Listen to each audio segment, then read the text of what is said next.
Buenas noches, Dios me los bendiga. Me siento como el pescado en el agua. Me siento muy contento, ¿no? De poder verdaderamente retomar nuestros estudios, nuestras enseñanzas. Y hoy día vamos a finalizar una temática que de verdad ha sido de mucha edificación. Y para todos mis alumnas y alumnos, ¿no?, que estamos siguiendo estos estudios, pues les bendigo, ¿no? Y para usted, amigo, joven, señorita, que de cierta manera también nos sigue a través, ¿no?, de nuestro canal de YouTube, también le bendecimos, ¿no? Doy gracias a Dios por esa necesidad que a veces mostramos, ¿no?, de Dios, de la palabra. Hoy día vamos a tocar el tema que lleva como título Los peligros en la familia. Los peligros en la familia.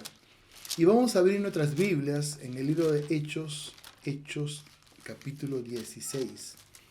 Y vamos a leer del versículo 30 al versículo 32, que dice así: La palabra de Dios se lee con la bendición del Padre, del Hijo y del Espíritu Santo. Y sacándole les dijo: Señores, ¿qué debo hacer para ser salvo? Ellos dijeron: Cree en el Señor Jesucristo y serás salvo tú y tu casa. Y le hablaron la palabra del Señor a él y a todos los que estaban en su casa. Vamos a hacer una oración. Señor mi Dios, te doy gracias. Gracias, Señor, porque estamos retomando esta ilación de la temática del estudio teología sistemática, donde estamos abordando diversos temas, Señor amado. Hoy día dando punto final a esta temática, Señor, sobre la familia, Señor amado. Qué importante. Todas las enseñanzas que hemos podido abordar, estudiar, han sido de mucha importancia, Señor, porque el propósito que nosotros tenemos, Señor, es de ver familias saludables, Señor amado, bajo el gobierno de Dios. Gracias, Señor. Ahora te pido, Espíritu Santo, que nos guíes en esta sesión, esta clase final, en el nombre de Jesús. Bendice a mis alumnas y alumnos, a mis hermanas y hermanos, a todos los que de una u otra manera estamos involucrados en el conocimiento de Dios. Aleluya. Te lo pido en el nombre de Jesús. Amén. Esto es una realidad que no podemos ignorar. Los matrimonios, como la familia, enfrentan serios problemas hoy en día. Aunque, por cierto, no quiero generalizar en ese sentido, ¿no? Pero sí es una realidad que no podemos ignorar. Debemos conocer cuáles son esos problemas. ¿Con qué propósito? Para poder abordarlos o para convertirnos también en personas de apoyo, de ayuda a familias que de pronto están en conflictos, ¿no? Debemos saber cómo enfrentar los problemas dentro de la familia. Vamos a identificar 4 puntos importantes de esta problemática. El punto número 1, la falta de comunicación. Esta falta de comunicación muchas veces desorganiza el vínculo familiar, conflictos familiares y también provoca un aislamiento familiar. El punto número 2, la mala distribución del dinero. El dinero es un serio problema cuando o mejor dicho, cuando no se sabe administrar o cuando es mal administrado. Punto número 3, la inmoralidad dentro del matrimonio y la familia, una sexualidad inadecuada. Y punto final, punto 4, la violencia dentro de la familia. Es una realidad que no podemos ignorar. Vamos a desglosar punto a punto, ¿no?, cada tema o cada subtema, como le queramos llamar, para poder sentar bases, para poder prepararnos, ¿no?, para poder ser de bendición. Nosotros tenemos ese deseo. A través de este conocimiento queremos ser de bendición a tu familia. Y quizás, ¿no?, te puedas identificar con alguno de los puntos que vamos a trabajar. Como alumno, como alumna también nos preparamos para ser de bendición para la familia, empezando por nuestra propia familia. La falta de la comunicación, el punto número 1 que vamos a tratar, ¿no? Vamos a preguntarnos en este momento, ¿qué dice la Biblia en ese sentido? En el libro de Santiago, capítulo 1, versículo 19, Santiago capítulo 1, versículo 19, la escritura dice así: por esto, mis amados hermanos, todo hombre sea pronto para oír, tardo para hablar, tardo para airarse. Tenemos que mantener un equilibrio en ese sentido en nuestras relaciones con los demás. La ira, por ejemplo, es una reacción que nosotros tenemos que controlar, ¿no? Y la ira muchas veces trae muchos problemas, ¿no? La comunicación se interrumpe en la familia generalmente por eso, ¿no? Y el matrimonio a causa del enojo y la amargura. ¿Cuántas familias no son felices porque no saben controlar sus emociones? Y muchas veces son arrastrados, ¿no? Por esa carnalidad, por esa ira, por esa amargura, por ese odio descontrolado, ¿no? Y a veces hemos visto resultados fatales, tristemente. En el libro de Efesios, vamos a leer, porque una de las cosas que nosotros queremos realmente es aprender. Y en el libro de Efesios, capítulo 4, Efesios 4, versículo 25, queremos tener pautas para poder ayudar. Efesios 4:25 dice así: por lo cual, desechando la mentira, hablad verdad cada uno con su prójimo, porque somos miembros los unos de los otros. Del versículo 29 al versículo 31, la escritura dice así: ninguna palabra corrompida salga de vuestra boca, sino la que sea buena para la necesaria edificación a fin de dar gracia a los oyentes. Y no contristéis al Espíritu Santo de Dios, con el cual fuisteis sellados para el día de la redención. Quítense de vosotros toda amargura, enojo, ira, gritería, maledicencia y toda malicia. Bendito sea el Señor. El versículo 32 también es importante y no quiero pasarlo por alto porque agrega, ¿no?, una respuesta a toda esta realidad que muchas veces uno enfrenta en el hogar, ya sea como consejero o ya sea como protagonista. Quiero pensar que como protagonista no es así, porque como cristianos, como creyentes, pues somos bíblicos y aplicamos los principios a nuestras propias vidas, pero no estamos exentos. Y hemos visto muchos casos de familias cristianas, ¿no?, que lamentablemente han incidido en esta conducta, se han dejado llevar por esas emociones carnales y los resultados han sido desastrosos. Versículo 32 del libro de Efesios 4 dice: antes, sed benignos unos con otros, misericordiosos, perdonándoos unos a otros como también os perdonó a vosotros Cristo Jesús. Ahora, ¿qué sucede? ¿Qué sucede cuando no hay comunicación en la familia y en el matrimonio? ¿Qué sucede? Bueno, aparecen los problemas.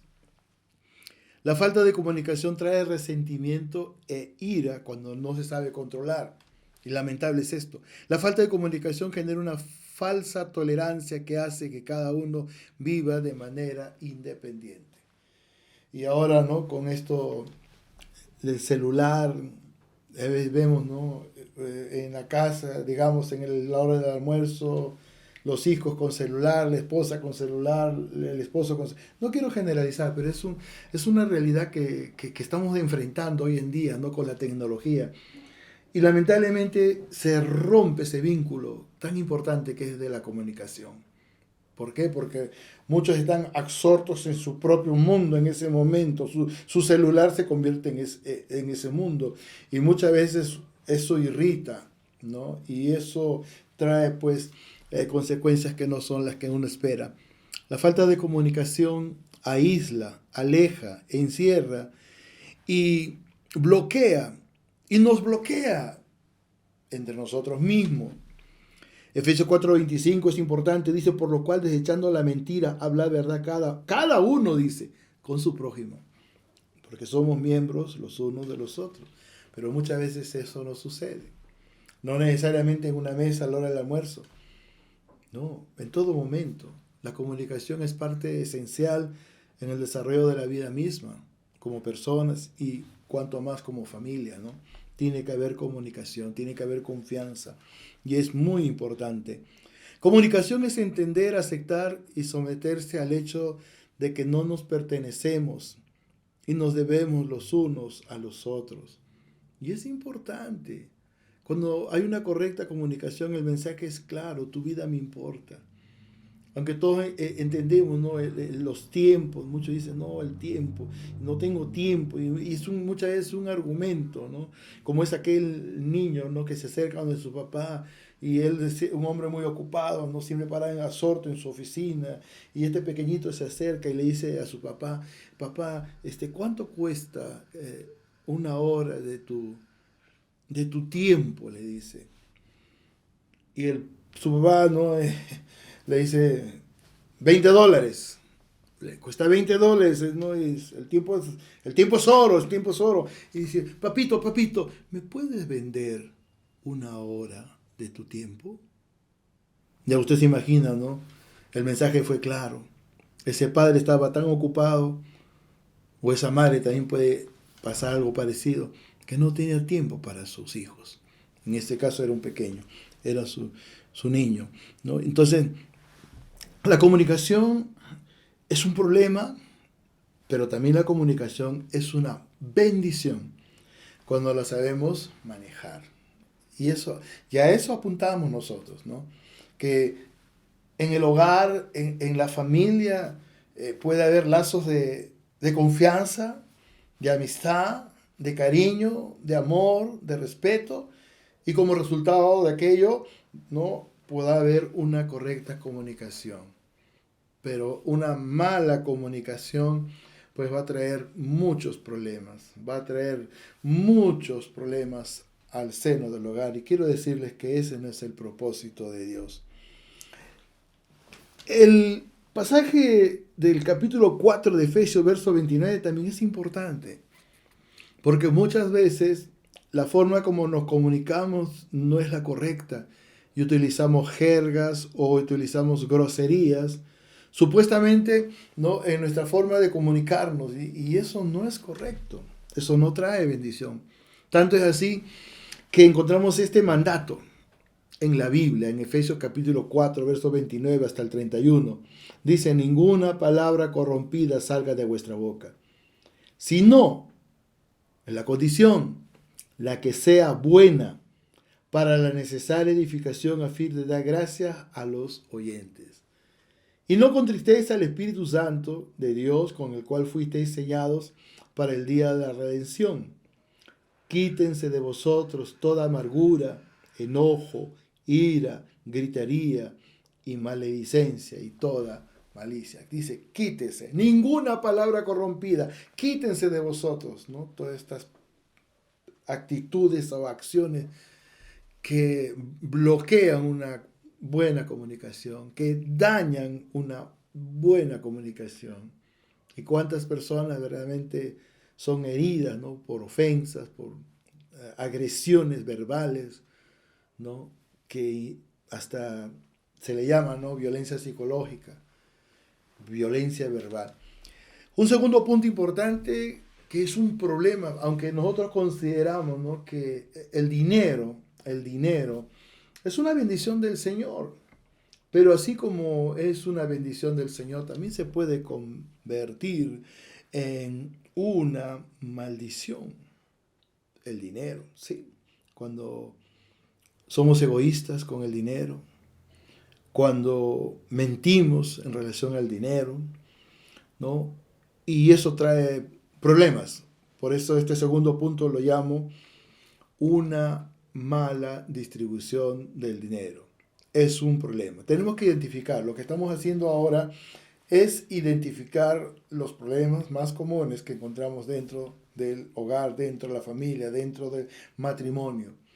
Y la mala distribución del dinero, sí, trae muchos problemas. ¿Cuántos divorcios por el dinero?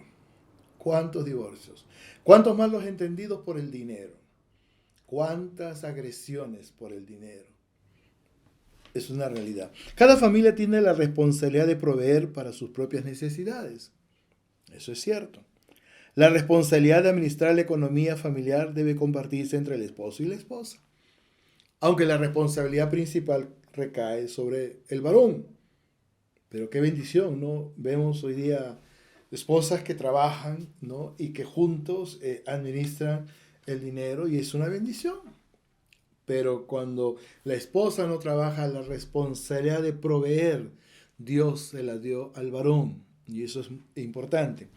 En 1 Timoteo capítulo 5, versículo 8, la escritura dice así: porque si alguno no provee para los suyos, ¿no? Cuando hablo de los suyos, la familia, y mayormente para lo de su casa, más claro no puede ser, la familia ha negado a la fe y es peor que un incrédulo. Mira, la óptica de Dios, y nos habla a nosotros, que nosotros tenemos que ser proveedores. Alabado sea el Señor. Debemos ser moderados en nuestros gastos. Algunos consejos. Y ejercer la disciplina en las compras y los gastos con un propósito importante. ¿Qué cosa? Por ejemplo, evitar las deudas. Sobre todo aquellas deudas que uno se hace y después no cumple, no paga, ¿no? Y se convierte en un deudor moroso, ¿no? En el sistema financiero se reconoce este tipo de personas como mala paga, personas que no tienen responsabilidad financiera, personas que se han acostumbrado a vivir en ese estilo de vida de deuda, de engaño, de mentira, de estafas. Y eso es una maldición. Eso es una maldición. En Romanos capítulo 13, versículo 8, la parte inicial dice: no debáis nada a nadie. Aunque la realidad que hoy día vemos, mucha gente utiliza el sistema financiero y se endeuda. Yo digo, te endeudaste. Bueno, al final puede ser un deudor responsable, que cumple con sus pagos, que cumple con sus compromisos. Pero la Biblia es bien clara, la Biblia es enfática: no debáis nada a nadie. Así de simple. Entonces, ¿qué cosa? Desarrolla la cultura del ahorro, de una correcta administración financiera, de tal manera que las finanzas en tu familia sean manejadas de una manera saludable y tú puedas ver la bendición del Señor en ese sentido. En Proverbios capítulo 22, versículo 7, este pasaje es interesante, ¿no? Podamos meditar y reflexionar. Proverbios 22, 7 dice así: bendito sea el Señor.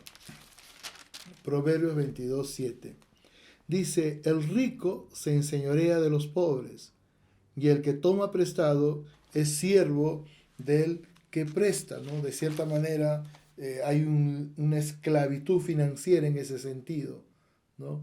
Porque la persona, ¿no?, que toma una deuda, pues se siente muchas veces, en ese sentido se siente como un esclavo, porque sabe que tiene que pagar. Y hablando del sistema financiero, ¿no? El sistema financiero no perdona, el sistema financiero no espera, y lo que muchas veces generalmente hacen es moras, intereses, y las deudas van creciendo, van creciendo, van creciendo. Pregunta: ¿ese estilo de vida es un estilo de vida de bendición? La respuesta es no. No es un estilo de vida de bendición. Un consejo muy importante, ¿no?, que en este sentido nosotros podemos trabajar, es hacer un presupuesto, ¿no? Y tener un control de gastos en ese sentido. Cuánto ingresa, cuánto egresa, y saber manejar, ¿no?, esos estados de tal forma que tu economía pueda ser una economía saludable. En el libro de Lucas capítulo 14, vamos a leer del versículo 28 al versículo 30. Lucas 14, del versículo 28 al versículo 30. Dice así: porque ¿quién de vosotros, queriendo edificar una torre, no se sienta primero y calcula los gastos, a ver si tiene lo que necesita para acabarla? No sea que después que haya puesto el cimiento y no pueda acabarla, todos los que lo vean comiencen a hacer burla de él, diciendo: este hombre comenzó a edificar y no pudo acabar. Ahora, algunos aspectos importantes, ¿no? dentro de la planificación financiera son los siguientes. Número uno, es necesario planificar. A veces unas personas se pueden hacer de deudas o pueden desarrollar una mala administración, no necesariamente haciéndose de deudas, ¿no? Sino con el dinero que ingresa. Pero como no hay planificación, entonces hay un mal manejo de la economía. No quiero generalizar, pero esta es una realidad que no podemos ignorar. Sucede. Y como resultado de esto, al interior del hogar, de la familia, empiezan los problemas. Empiezan los problemas. Número dos, tener un fondo de emergencia, ¿no? A lo cual nosotros le podemos llamar ahorro. Ahorro. Tener un fondo de emergencia, ¿no? Es parte de una correcta planificación financiera. Eso va a traer beneficios a tu hogar, a tu familia. Pero si tú no haces esto y tú manejas descontroladamente tus finanzas, gastando más de lo que ganas, entonces los resultados van a ser lamentablemente funestos, funestos. Y lo que vas a provocar con esa mala distribución o con esa mala administración económica, problemas, problemas financieros. En el libro de Génesis, capítulo 41, en el Antiguo Testamento, Génesis, capítulo 41, quiero leer del versículo 34 al 36. José, en el contexto, José le dice esto a Faraón: haga esto, Faraón, y ponga gobernadores sobre el país y quinte la tierra de Egipto en los 7 años de abundancia. Y junten toda la provisión de estos buenos años que vienen y recojan el trigo bajo la mano de Faraón para mantenimiento de las ciudades y guárdenlo. Y aquella provisión en depósitos para el país para los 7 años de hambre que habrá en la tierra de Egipto, y el país no perecerá de hambre. Haciendo un estudio de la vida de José, José era una persona que planificaba, era una persona que ejecutaba con sabiduría, era una persona que sabía delegar, era una persona que ordenaba la forma de trabajo, y como resultado de eso, pues había prosperidad, había bendición, había paz, a pesar de 7 años de abundancia. Vamos a ahorrar, vamos a guardar. 7 años de hambruna, donde no había trigo, donde la gente moría de hambre, pero en Egipto no, porque hubo un hombre llamado José que supo planificar adecuadamente la riqueza que le tocó en ese momento, porque él se convertiría más adelante en gobernador de Egipto, ¿no? Y él supo planificar. Y esto realmente nos debe llevar a una reflexión final. ¿Qué cosa? Evitemos la deuda. No te endeudes. Y aún con mayor razón, y quiero incidir en esto, y quiero ser categórico, no te endeudes, aún sabiendo de que no vas a pagar. Eso se llama sinvergüencería ya. Es un pecado terrible a los ojos de Dios. Es una maldición que de pronto viene sobre tu economía, sobre tu familia, lamentablemente. Y muchas personas arrastran a sus familias a la pobreza, ¿no? A la inconformidad. Y lamentablemente eso se convierte en un problema. ¿Por qué? Porque hubo una mala distribución del dinero. Hubo un mal manejo del dinero. El dinero es una bendición, pero así como es una bendición se puede convertir en una maldición. Otro problema que muchas veces vamos a detectar dentro de lo que es la familia tiene que ver con la inmoralidad. Con la inmoralidad dentro del matrimonio o una sexualidad inadecuada y pecaminosa. Quiero que me acompañen al libro de Hebreos capítulo 13, Hebreos 13. ¿Cuántos hogares se han destruido por la fornicación, por el adulterio?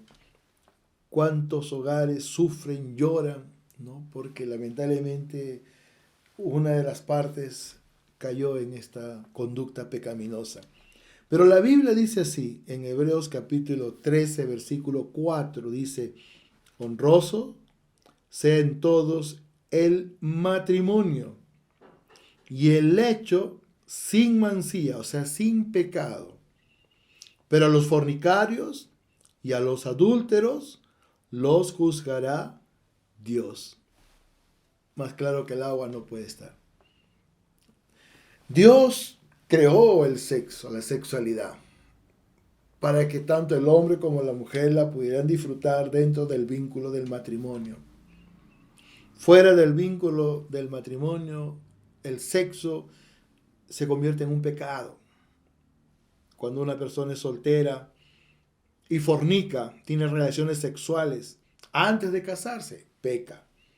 Cuando una persona está casada y adultera, tiene relaciones sexuales fuera de su casa, de su esposa o de su esposo, peca. Y eso, a los ojos de Dios, es un pecado grave. Es un pecado grave. Inmoralidad es participar deliberadamente en el adulterio, la fornicación o tener un comportamiento sexual impuro, inmundo o contra naturaleza. Esa es la idea de la inmoralidad. O es un concepto de la inmoralidad. El adulterio daña la confianza y el compromiso entre los esposos o cónyuges, va contra el plan de Dios. Eso 20:14 dice, y es un mandato, no cometerás adulterio. Es un pecado. La fornicación es otra forma de inmoralidad. Relaciones sexuales entre dos personas, ¿no? De sexos opuestos, sin estar casados. Lamentablemente, hoy en día esto para muchos es algo normal. Es algo normal. Hay una decadencia moral, como en los tiempos de Sodoma y Gomorra, o como en los tiempos de Noé, que había una decadencia moral espantosa. Y vemos los patrones de conducta hoy en día de muchas personas. No quiero generalizar, quiero ser enfático en esto. Son personas que sabemos cultivar una correcta sexualidad dentro de nuestros matrimonios. Bendito sea el Señor. Pero otros no. Y el consejo es ese, no hagas eso, no vivas así. Estás condenando tu vida. Estás destruyendo tu vida. ¿Cuántas personas, no? SIDA, gonorrea, sífilis, adquirieron una enfermedad sexual por ese libertinaje, por esa depravación. ¿Cuántas personas? ¿Cuántas mujeres lloran, sufren porque fueron contagiadas de SIDA por un esposo inmoral? O una esposa inmoral contagió al esposo de una enfermedad que al final le lleva a la muerte. ¿Cuántos jóvenes hoy en día, jóvenes, adolescentes con SIDA, enfermos por una enfermedad de transmisión sexual? Esa es una realidad que nosotros no podemos ignorar. Primera de Corintios capítulo 6, versículo 18, dice así. Primera de Corintios 6, versículo 18. Huid de la fornicación. Cualquier otro pecado que el hombre cometa está fuera del cuerpo, mas el que fornica contra su propio cuerpo peca. Huid, ¿no? Dice, es un mandato. Huid de la fornicación. Cualquier otro pecado que el hombre comete está fuera del cuerpo, mas el que fornica contra su propio cuerpo peca. Cuando nosotros hacemos un estudio, ¿no?, acerca de esta conducta pecaminosa, ¿no?, en la cual muchas personas inciden, y cuando digo muchas personas estoy siendo generoso porque son millones las personas que tienen una conducta depravada, es una realidad, y el destino que les espera es espantoso, es terrible, es triste. Quisiera leer algunos textos, por ejemplo en Apocalipsis capítulo 21, versículo 8. Apocalipsis capítulo 21, versículo 8 dice así: pero los cobardes e incrédulos, los abominables y homicidas, los fornicarios y hechiceros, los idólatras y todos los mentirosos tendrán su parte en el lago que arde con fuego y azufre, que es la muerte segunda. Hay una lista, ¿no?, de conductas pecaminosas, y dentro de esa lista están los fornicarios, o sea, los que fornican, los que tienen relaciones sexuales sin estar casados. Eso se llama fornicación. Y hay que ser enfático y claro para identificar este tipo de pecados. Aunque hay una relación de pecados, ¿no?, bastante larga en ese sentido, ¿no? Y su final, lago de fuego, infierno. Pero Dios, en su gracia, en su infinita misericordia, no quiere que uno se conduzca a ese lugar de tormento eterno. Más por el contrario, lo que Dios quiere es que nosotros podamos gozar de esa libertad, ¿no?, sexual, gloria al Señor, porque estamos bien casados. Alabado sea el Señor. También quiero leer 1 Corintios capítulo 6, versículos 9 y 10.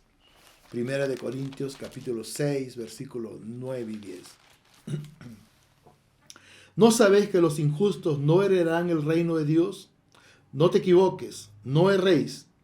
Ni los fornicarios, ni los idólatras, ni los adúlteros, ni los afeminados, ni los que se echan con varones, ni los ladrones, ni los avaros, ni los borrachos, ni los maldicientes, ni los estafadores heredarán el reino de Dios. Qué lindo, ¿no? Cuando uno se convierte a Cristo, gloria al Señor, uno puede disfrutar de una vida diferente a la que llevaba.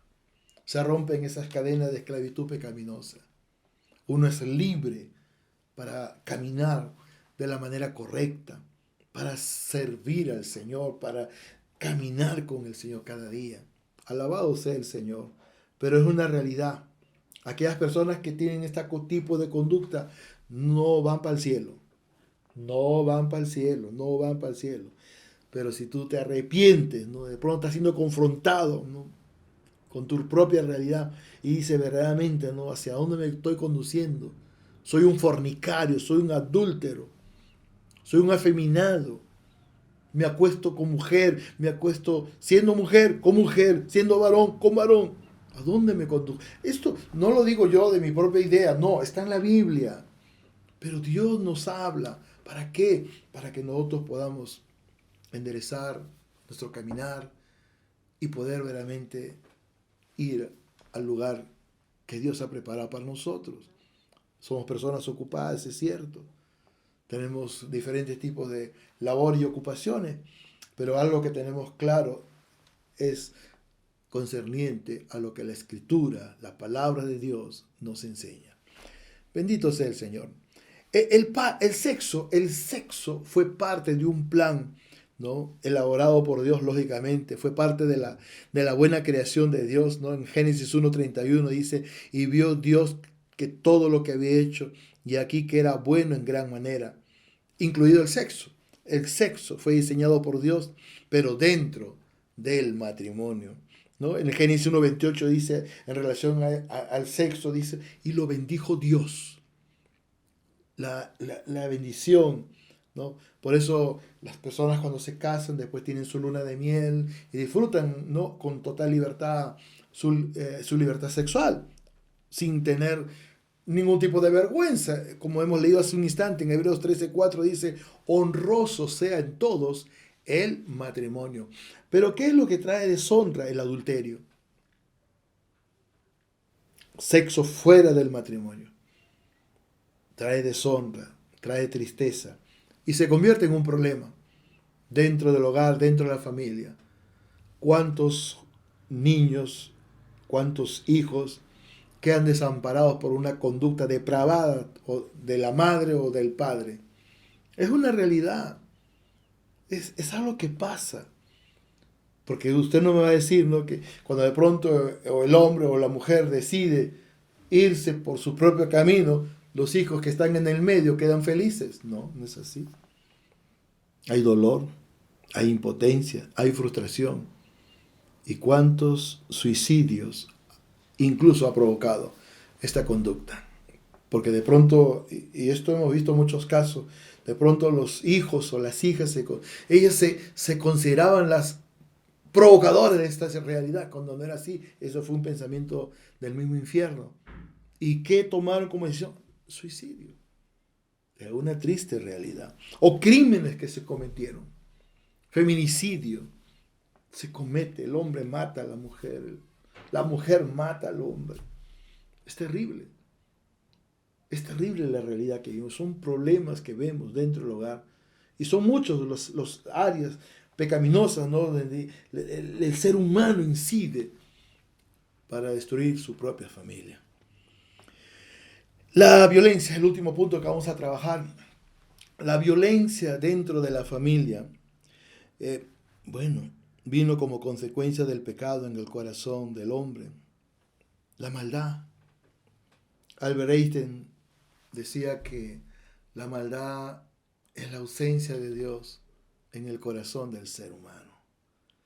Y vemos tanta violencia hoy en día, no solamente en las calles, sicariato, crímenes, secuestros con muerte, violencia generalizada. En verdad es caótica la realidad que se vive, no solamente en el Perú, sino en muchas naciones del mundo. Y eso es un problema. Pero todo esto tiene una raíz, se llama la maldad, se llama el pecado, ¿no? Algunos ejemplos en la Biblia, por ejemplo, Caín. Caín tenía un hermano, su hermano se llamaba Abel. Y en el libro de Génesis, en el capítulo 4, Génesis 4, versículo 8, vamos a ver a este hermano llamado Caín matando a su hermano Abel. Y dijo Caín a su hermano Abel: salgamos al campo. Y aconteció que estando ellos en el campo, Caín se levantó contra su hermano Abel y lo mató. Lo asesinó. Es una realidad. Y eso vemos, con mucha tristeza lo digo, hoy en día. Muchos crímenes, parricidios, feminicidios, matricidios. Dios mío, es espantosa la realidad que nosotros vivimos. Quizás lo único que nos consuela en este sentido es Dios. Porque Dios tiene un plan precioso para la familia. Dios tiene un plan hermoso para la familia. Y cuando uno rinde su corazón al Señor y uno busca la dirección del Señor, ahí está la bendición. En 1 Samuel 13, otro ejemplo, cuando el hijo de David, Amnón, viola a su hermanastra Tamar, ¿no? Violación. Y hoy en día esto es algo que vemos, ¿no? La violación del hombre a la mujer, ¿no? Y en el contexto de 1 Samuel 13, quiero leer del versículo 12 al 14, vemos también lo que sucedió, una violación. 1 Samuel 13 dice así. Gloria a César. Entonces Samuel dijo a Saúl, no, es 2 Samuel, debe ser 2 Samuel, hay un lapsus acá. Sí, un lapsus acá. Acá sí, 2 Samuel 13, versículos 13 y 14. Dice así.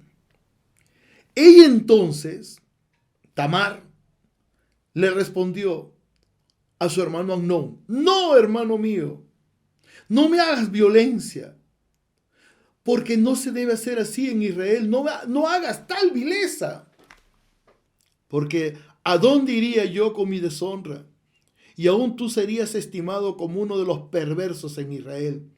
Te ruego pues ahora que hables al rey, que él no me negará a ti. Mas él no la quiso ir, sino que pudiendo más que ella, la forzó y se acostó con ella. Y en pocas palabras, pues eso es una violación, ¿no? O sea, ¿qué sucedió? Violó, ¿no? a su propia hermana. Amnón violó a su propia hermana, Tamar. Y estos son, pues, violencia sexual. Son crímenes sexuales, violencia sexual. Que es algo que no podemos pasar por alto, es una realidad. Hoy día con tanta facilidad se cometen estos crímenes. Es lamentable. Pero quiero ser enfático y quiero incidir en algo que es repetitivo. Todo esto tiene una raíz. Y esa raíz se llama pecado. Esa raíz se llama maldad. Y esa fue una de las razones por las cuales nuestro Señor Jesucristo fue a la cruz y fue clavado en una cruz para que tú y yo podamos ser libres de esa maldad. Y gloria al Señor, que gracias a Dios, pues en verdad podemos gozar, disfrutar de esa bendición. Otro ejemplo de adulterio y crimen, David y Betsabé en la Biblia, en 2 de Samuel capítulo 11. 2 de Samuel capítulo 11. Vamos a leer algunos versículos de manera alternada, del versículo 1 al 4.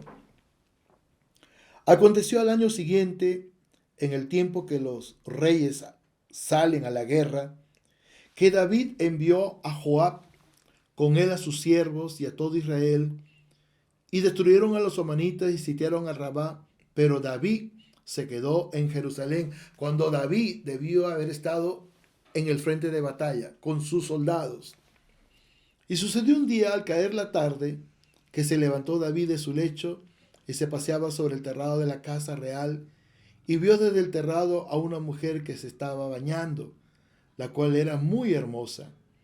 Envió David a preguntar por aquella mujer, le dijeron: aquella es Betsabé, hija de Elián, mujer de Urías Eteo. Y Urías Eteo era uno de sus soldados fieles que él tenía. Mientras David estaba ahí en el terrado mirando a una mujer desnuda, Urías el Eteo estaba en el frente de batalla. Versículo 4. Y envió David mensajeros y la tomó, y vino a él, y él durmió con ella. Luego ella se purificó de su inmundicia y se volvió a su casa, ¿no?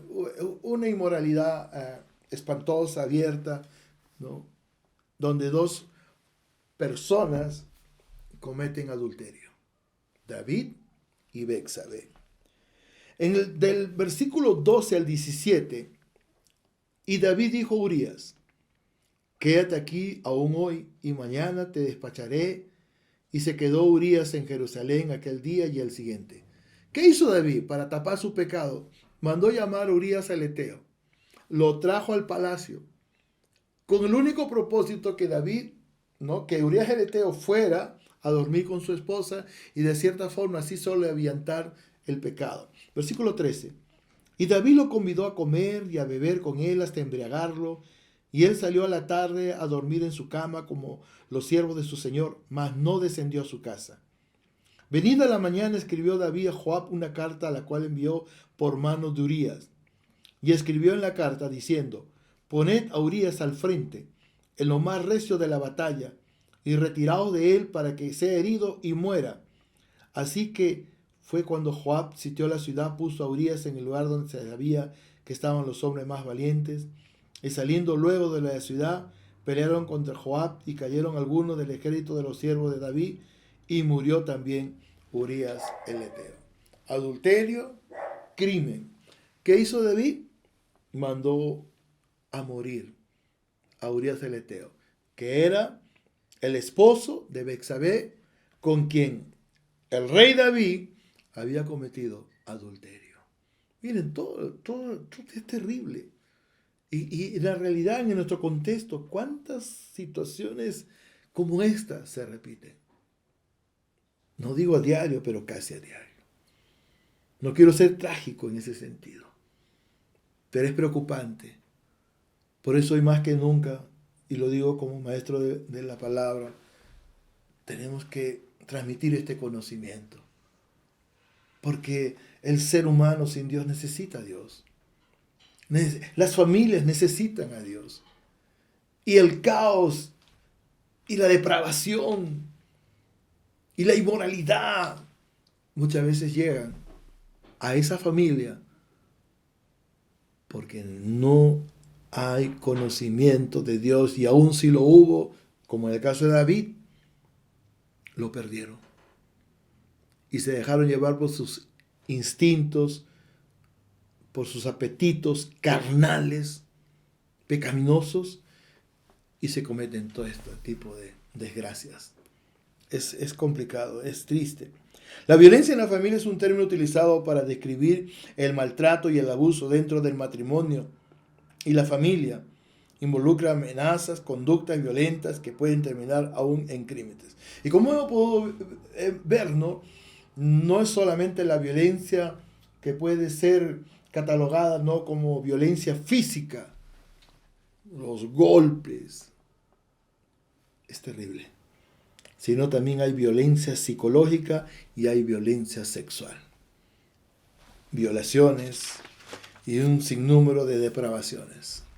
Es una realidad. Esta conducta pecaminosa desagrada a Dios. ¿Qué dice la Biblia? En el libro de Efesios capítulo 5, versículo 25. Efesios capítulo 5, versículo 25. Bendito sea el Señor. Dice: maridos, amad a vuestras mujeres, así como Cristo amó a la iglesia y se entregó a sí mismo por ella. Primera de Pedro capítulo 3, verso 7. Primera de Pedro capítulo 3, verso 7. Dice así. Primera de Pedro 3, 7. Dice: vosotros maridos, igualmente vivid con ella sabiamente, con esposa, dando honor a la mujer como a vaso más frágil y como a coheredera de la gracia de la vida, para que vuestras oraciones no tengan estorbo. Bendito sea el Señor. Y un texto más, el libro de Efesios capítulo 6, verso 4, dice: y vosotros padres, no provoquéis a ira a vuestros hijos, sino criadlos en disciplina y amonestación del Señor. Uno de los objetivos por los cuales nosotros estudiamos la palabra de Dios es para ser de bendición. Es que a través del conocimiento que nosotros adquirimos podemos ser de bendición. Y uno de los propósitos de este estudio de esta noche tiene esa finalidad de ser de bendición. Quizás tú puedas decir en esta noche: ay, si el pastor supiera lo que pasamos. Y quizás tienes razón. Quizás yo no sé. Pero tengo buenas noticias. Dios sí lo sabe. Y Él quiere lo mejor para tu familia. Ay, si el pastor supiera los problemas que nosotros enfrentamos. Quizás tengas razón. Quizás no sé los problemas que tú enfrentas. Pero Dios sí lo sabe. Yo quiero concluir diciendo lo siguiente. El propósito de Dios es que tengamos familias felices. No perfectas, perfecto Dios. Pero Filipenses 1:6 dice, no, estando seguro, me gusta la versión Dios habla hoy, estando seguro de esto, que el que comenzó en vosotros la buena obra, la perfeccionará hasta el día de Jesucristo. ¿Qué significa eso? Que dentro del propósito maravilloso de Dios, Él está trabajando con tu forma de pensar, con tu carácter, con tu forma de vivir, con ese temperamento que muchas veces personas justifican, no quieren justificar eso para decir: no, ese es mi carácter, mi temperamento, ¿no? 2 Corintios 5:17 dice: de modo que si alguno está en Cristo, nueva criatura es. Las cosas viejas pasaron y aquí todas son hechas nuevas. El deseo de Dios es bendecir nuestras familias. Y muchas veces Dios nos prepara, ¿no?, a través del conocimiento bíblico para poder ayudar a otros que de pronto están pasando problemas, dificultades, circunstancias difíciles. Y esas son las buenas noticias, que Dios siempre está ahí, pendiente y deseoso de bendecir nuestras familias. Que Dios te bendiga, mi hermana, mi hermano, tú que nos sigues a través de las redes. Quiero decirte que nuestras familias son importantes para Dios. Todas las familias son importantes para Dios. Romanos 2:11 dice que Dios no hace acepción de personas. El propósito de Dios no es para algunos, es para todos. Y Dios quiere bendecir las familias. Hay un texto en la Biblia que dice así: bendeciré a los que te bendijeren y a los que te maldijeren maldeciré, y serán benditas en ti todas las familias de la tierra. Y este pasaje está en el libro de Génesis capítulo 12, ¿no?, que yo quiero leerlo, pero quiero añadir un texto más. Dice, es una palabra que Dios le trajo a Abraham cuando Dios llama a Abraham, ¿no?, a salir de su comodidad, ¿no?, y a cumplir un propósito. Y yo quiero decir que las familias están dentro del propósito de Dios para cumplir un propósito que Él tiene para nosotros. Dios le dijo a Abraham: Génesis 12, 2 y 3 dice, y haré de ti una nación grande, y te bendeciré, y engrandeceré tu nombre, y serás bendición. Bendeciré a los que te bendijeren, y a los que te maldijeren maldeciré, y serán benditas en ti todas las familias de la tierra. El deseo de Dios es ese, bendecir nuestras familias. Y ruego de todo mi corazón que tu familia, que nuestras familias sean familias de bendición. Oremos. Señor mi Dios, muchas gracias, Señor. Entiendo, Señor, que hay familias que sufren, que hay familias que lloran, Señor. Pero en este momento, Dios, quiero orar por todas las familias que están pasando momentos difíciles, especialmente por aquellos que no te conocen, oh Señor. Y quiero pedirte, Dios mío, en el nombre de Jesús, que tu luz resplandezca en sus corazones, Señor. Y si no te conocen, sean salvos, Señor, que la luz de Cristo ilumine sus corazones. Se rompan yugos y cadenas, Padre Celestial. Que haya liberación, Señor, rompimiento de cadenas, de maldad, de malicia, de sensualismo, de depravación. En el nombre de Jesús, mi Señor, aleluya, de injusticia, Señor amado, oh Padre. Problemas como la falta de comunicación, Dios mío, puedan ser solucionados, oh Señor. Problemas como la mala distribución del dinero, puedan ser solucionados, oh Señor amado, aleluya. Problemas, Señor, como lo que hemos visto en esta noche, Dios mío, puedan ser solucionados, Dios mío, Señor. En el nombre de Jesús, Señor. Que haya un manto de paz, Señor, de sabiduría en aquel hogar donde se escuchan gritos, golpes, Dios mío, donde se escuchan a los hijos llorar. Ten misericordia, Padre Celestial. Te lo pido en el nombre de Jesús, Señor. Cuantos guiados, Señor, por esa maldad en el corazón, Señor, cometen atrocidades. Ten misericordia, Señor amado. Y por mis alumnas y alumnos, ruego al Señor para que este conocimiento sea utilizado de una manera correcta, aleluya, y de beneficios para aquellos a quienes mis alumnas y alumnos de seguro lo van a transmitir, Señor. También oro, Padre, por los que nos siguen a través de las redes, oh Señor. Quizá hay alguien que no te conoce, oh Señor. Sálvale, Padre Celestial. Si él no te conoce, Dios mío, yo quiero hacer una oración en este momento, invitándole a que reciba a Cristo en su corazón. Si tú quieres recibir a Cristo, haz esta oración conmigo. Repite estas palabras. Dile a Dios Padre Celestial: perdóname todos mis pecados, oh Dios. Señor Jesús, entra a mi corazón y sé mi Dios único y suficiente Salvador. Escribe mi nombre en el libro de la vida, desde ahora y para siempre. Gracias te doy, Señor. Que la palabra no vuela vacía.